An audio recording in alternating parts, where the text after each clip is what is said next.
Hi friends, good morning. ನಮ್ಮ ರಾಘವಿ ಕಿಚನ್ಗೆ ಸ್ವಾಗತ. ನಾನಿವತ್ತು ಬಾಳೆಹೂ ಪಲ್ಯವನ್ನು ಸಿಂಪಲಾಗಿ ಮಾಡ್ತಾ ಇದ್ದೇನೆ. ನಾನೀಗ ಬಾಳೆಹೂ ಪಲ್ಯ ಮಾಡೋದಕ್ಕೆ ಒಂದು ಸಣ್ಣ ಬಾಳೆಹೂವನ್ನು ತಗೊಂಡಿದ್ದೇನೆ. ಹೀಗೆ ಸಣ್ಣದಾಗಿ ಹಚ್ಕೊಂಡಿದ್ದೇನೆ. ಅದರಂತ ಹಚ್ಕೊಂಡಾದ ನಂತರ ಇದನ್ನು ಈ ಥರ ಹಿಂಡಿ ನೀರು ತೆಗೆದು ಇಟ್ಕೊಂಡದ್ದು. ಆದ ನಂತರ ಇದಕ್ಕೆ ನಾವು ಒಗ್ಗರಣೆಗೆ ಇಲ್ಲಿ 2 ಟೀ ಸ್ಪೂನ್ನಷ್ಟು ಆಯಿಲ್ ಹಾಕಿದ್ದೇವೆ. ಆದ ನಂತರ ಸ್ವಲ್ಪ ಎಣ್ಣೆ ಬಿಸಿ ಆದ ನಂತರ ಸ್ವಲ್ಪ ಸಾಸಿವೆ ಹಾಕಿದ್ದೇವೆ. ಸಾಸಿವೆ ಇಲ್ಲಿ ಚಟ್ಪಟ ಆದ ನಂತರ ಸ್ವಲ್ಪ ಕರಿಬೇವು ಸಿಂಪಲಾಗಿ ಮಾಡ್ಕೊಳ್ಬೋದು ಇದನ್ನು. ಆದ ನಂತರ ಒಂದೆರಡು ಗುಂಟೂರು ಮೆಣಸಿನ್ಕಾಯಿನ ಈ ಥರ ಕಟ್ ಮಾಡಿ ಹಾಕ್ಕೊಂಡಿದ್ದೀವಿ ಒಗ್ಗರಣೆಗೆ. ಆದ ನಂತರ ಒಂದು ಖಾರಕ್ಕೆ ನಿಮಗೆ ಜಾಸ್ತಿ ಬೇಕು ಅಂತ ಆದರೆ 2 ಅಥವಾ 3 ಹಾಕ್ಕೋಬೋದು.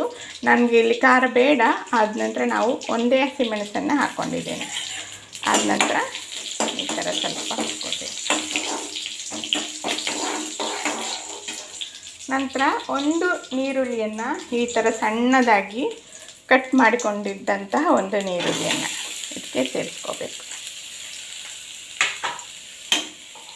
ಈರುಳ್ಳಿ ಸ್ವಲ್ಪ ಈ ಥರ ಹುರ್ಕೋಬೇಕು.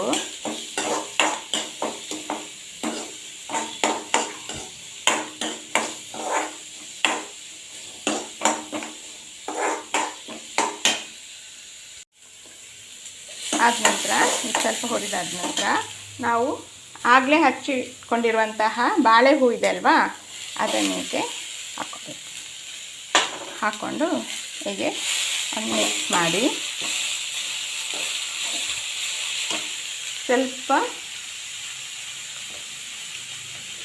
ಒಂದು 1/4 ಟೀ ಸ್ಪೂನು ಅರಿಶಿನ ಪುಡಿ ಮತ್ತು ಸ್ವಲ್ಪ ಉಪ್ಪು,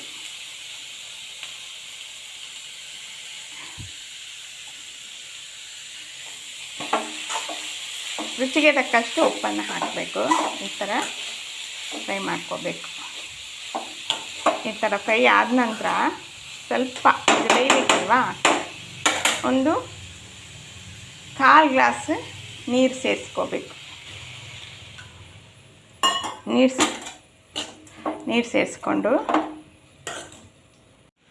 ಈಗ ನೋಡಿ ನಮ್ಮದು ಆಲ್ರೆಡಿ ಪಲ್ಯ ಬೇಯ್ತಾ ಉಂಟು. ಬೆಂದಾಯ್ತು ಇದು. ಇದಕ್ಕೆ ನಾವೀಗ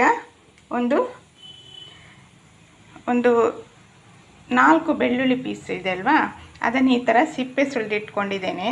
ಅದನ್ನು ಸ್ವಲ್ಪ ತೆಂಗಿನಕಾಯಿ ಜೊತೆ ಇದನ್ನು ಹಾಕಿ ಈ ಥರ ಬೆಳ್ಳುಳ್ಳಿಯನ್ನು ತೆಂಗಿನಕಾಯಿ ಜೊತೆ ಹೀಗೆ ಜಜ್ಕೋಬೇಕು. ಜಜ್ಜಿಕೊಂಡಾದ ನಂತರ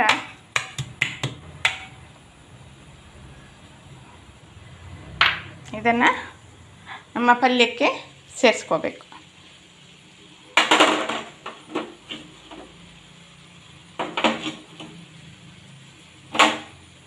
ಆನಂತರ ಒಂದು ಮಿಕ್ಸ್ ಕೊಡಬೇಕು. ಹೇಗೆ ಮಿಕ್ಸ್ ಕೊಡಿ.